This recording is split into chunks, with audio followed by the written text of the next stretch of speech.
तीन तरह का जल शिव को समर्पित होता है और वो तीनों तरह के जल का अलग अलग भाव है महाराज। पहला जल सादा, घर से पानी लेकर गए, जल लेकर गए, शंकर को चढ़ाया, वो हमने घर का अपना एड्रेस बता दिया, भगवान शिव को जल चढ़ाकर अपने आनंद के लिए शंकर से कुछ प्राप्त कर लिया। दूसरा जल, जल के कलश में थोड़ा सा इत्र डालकर शंकर को जब समर्पित करते हैं तो महाराज घर में अगर कोई व्यक्ति बहुत रोगीला है, बहुत रोगीला, एक शिव महापुराण में, स्कंद पुराण में, नर्मदा पुराण में, भविष्य पुराण में, अग्नि पुराण में, नारद पुराण में, बरहा पुराण में, वामन पुराण में जितनी चीजें लिखी गई है एक एक प्रैक्टिकल कर कर देखो तो शिव महापुराण, स्कंद पुराण का यह भाव याद करिए कि एक लोटे पानी में इत्र मिलाकर, जल में इत्र मिलाकर, बहुत रोगीला व्यक्ति, बहुत बीमार व्यक्ति है, एक लोटा पानी उसका हाथ का स्पर्श कराकर शंकर को चढ़ाना प्रारंभ कर दीजिए। महाराज केवल 5 या 7 दिन चढ़ाओ और वो 7 दिन के बाद में उस बीमार व्यक्ति का क्रम देखिए कि उसमें कितना आराम लगा है। औषधि दवाई काम करना प्रारंभ करी कि ना करी। केवल इत्र समर्पित, इत्र का जल। तो पहला जल सादा, दूसरा जल है इत्र का, और महाराज तीसरा जल जो शिव महापुराण के अंतर्गत कहा गया है बेल पत्र का जल।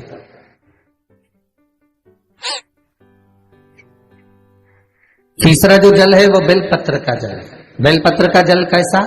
तो महाराज शिव महापुराण की कथा कहती है कि जल के पात्र में एक बेलपत्र अंदर डालकर उस जल के पात्र को ले जाकर शिव को समर्पित करना, अर्थात अपनी मन की कामना भगवान शंकर से कह देना।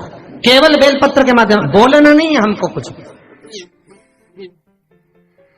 हमें कुछ कहना नहीं है। 3 तरह का जल का जो व्याख्यान वर्णन किया गया, एक सादा जल जो भगवान को कहा, आपने अपना एड्रेस बता दिया, आपने अपने मन का भाव बता दिया। इत्र का जो जल चढ़ाया गया वो केवल रोग मुक्ति के लिए चढ़ाया गया। और तीसरा बेलपत्र, अगर उस जल में एक बेलपत्र भी पड़ी हुई है और वो बेलपत्र पड़ा हुआ जल आप जिस भाव से चढ़ा रहे हो, जिस कामना से चढ़ा रहे हो, शंकर वो कामना आपकी पूर्ण कर दे।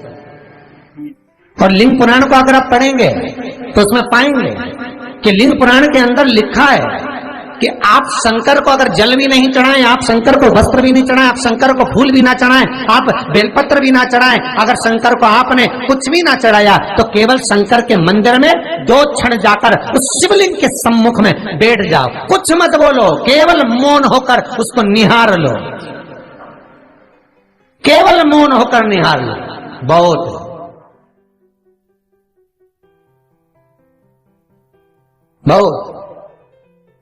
जो हनुमान जी महाराज को 3 तरह की माला समर्पित होती है, एक आंकड़े के पत्ते की, दूसरी बेलपत्र के पत्ते की, तीसरी पीपल के पत्ते की।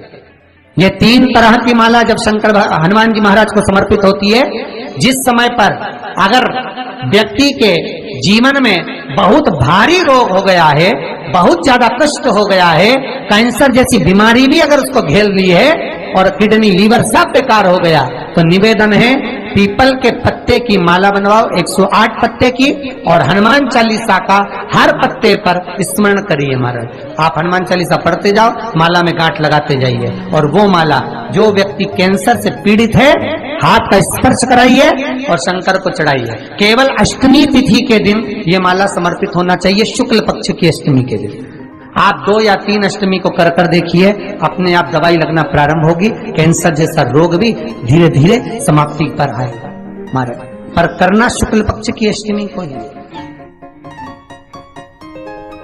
महाराज कोई बच्चा एग्जाम में बैठ रहा है, सीए की पढ़ाई कर रहा है, कोई बहुत बड़े एग्जाम में बैठा और पास हो ही नहीं रहा, बहुत हार गया, बेलपत्री की माला चला।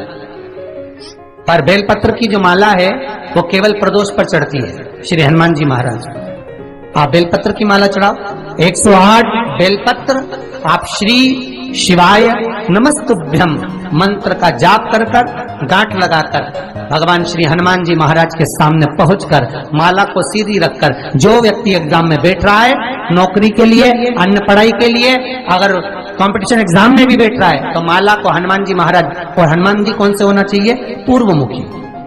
हनुमान दक्षिण मुखी नहीं चाहिए। पूर्व में जिन हनुमान जी का मुख हो वो माला ऐसी समर्पित कर कर, हनुमान चालीसा का पाठ कर कर, 3 बार स्मरण कर कर माला श्री हनुमान जी को पहना दीजिए।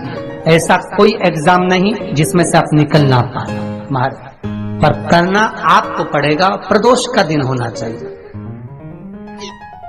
प्रदोष के भगवान, और प्रयास जहां तक हो सके प्रदोष काल में अगर चढ़ाएंगे तो ज्यादा फलदायी रहेगा प्रदोष काल में। तीसरी है आंकड़े की माला। महाराज आंकड़े के पत्ते की जो माला होती है ये माला कार्य की सिद्धि के लिए होती है। इसमें एक एक आंकड़े के पत्ते पर सीताराम लिखा जाता है। मात्र एक पत्ता ऐसा होता है जिस पत्ते पर सीताराम नहीं लिखा जाए। 108 पत्ते में से एक पत्ता, बस उस पत्ते को हथेली में रखकर उल्टा हाथ आपको रखना है और अपनी कामना कर कर उस पत्ते को बांध देना है। ये जरूरी नहीं है कि 25 के बाद बांधो, 50 के बाद बांधो या 100 के बाद बांधो, आपकी मर्जी पड़े। उस खाली पत्ते को कहीं पर भी बांध दीजिए और उस माला को अपनी कामना कर कर श्री हनुमान जी महाराज को समर्पित कर दीजिए महाराज। इसके लिए कोई तिथि, कोई दिन, कोई वार निश्चित नहीं है। बस ये माला जब हनुमान जी को चढ़ जाए तब एक घी का और एक तेल का दिया हनुमान जी के सम्मुख में लंबी बाती का लगा देना महाराज। एक घी का, एक तेल, और अपनी कामना कर कर आप आ जाइए। आपकी वो कामना 2.5 महीना या 3 महीना, इससे ज्यादा नहीं जाएगा, वो कामना बाबा पूरी करेगा। क्योंकि शिव और हनुमान ये सब एक ही स्वरूप है। अब आप कहेंगे महाराज जी ये कौन सी पुराण से लिया है? तो आप इसको लिंग पुराण के अंदर देख सकते हैं।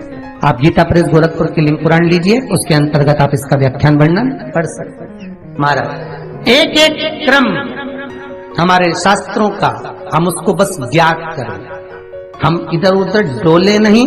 हमारी पुराणों में इतने लेख लिखे गए हैं, उसको ही अगर हमने निकाल लिया तो हम जीवन में सुख पा सकते हैं, हम दुखी नहीं हो सकते।